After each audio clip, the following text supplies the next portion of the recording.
నిర్లక్ష్యం, నిలువెత్తు నిర్లక్ష్యం ఆ యొక్క యాజమాన్యాలకి అట్లాగే డ్రైవర్లకి ఉండటం.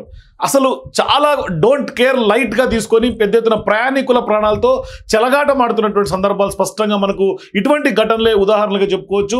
అయితే ఇక్కడ ప్రధానంగా ఈ హైవేపై జరిగినటువంటి ఈ ప్రమాదం, అంటే చిన్నటేకూరు వద్ద జరిగినటువంటి ఈ ప్రమాదం నిజంగా ఆ బైకర్ తప్ప, లేదు అంటే బస్సు నడిపినటువంటి ఆ డ్రైవర్ది తప్ప. ఎందుకంటే ఒక బైక్ రాంగ్ రూట్లో రావటం, బైక్ ఒకటే కాదు హైవేల మీద వెళ్తున్నటువంటి సందర్భాల్లో అనేక చోట్ల రోడ్ సెన్స్ చాలా మందికి ఉండదు.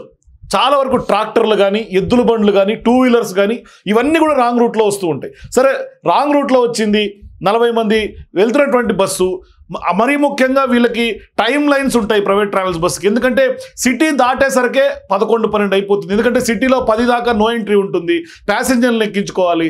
తర్వాత ఎక్కించుకున్న తర్వాత సిటీ క్రాస్ చేసేసరికి ట్రాఫిక్ జామ్స్లో వాళ్ళు పెద్ద ఎత్తున ఒకటేసారి వందలాది వేలాది మంది బస్సులు రోడ్డు ఎక్కినటువంటి క్రమంలో ఖచ్చితంగా ఆయా రోడ్లు సరిపోవు, ఖచ్చితంగా ట్రాఫిక్ జామ్లు అయితే. ట్రాఫిక్ జామ్ అయిన సందర్భంగా వాళ్ళు సిటీ దాటి అవుటర్ పట్టుకొని హైవే ఎక్కేసరికి 12 అవుతుంది. మరి గమ్యస్థానం చేరేలోపు 4-5 కల్లా ఖచ్చితంగా వాళ్ళని అక్కడ గమ్యస్థానానికి ఉదయం తెల్లారి లోపు దించాల్సినటువంటి పరిస్థితి. దీంతో ఎబ్బడి ముబ్బడిగా ఓవర్ స్పీడ్తో వెళ్తూ ఉండటం, ఇది ఖచ్చితంగా ఓవర్ స్పీడింగ్ ప్రమాదానికి కారణం అని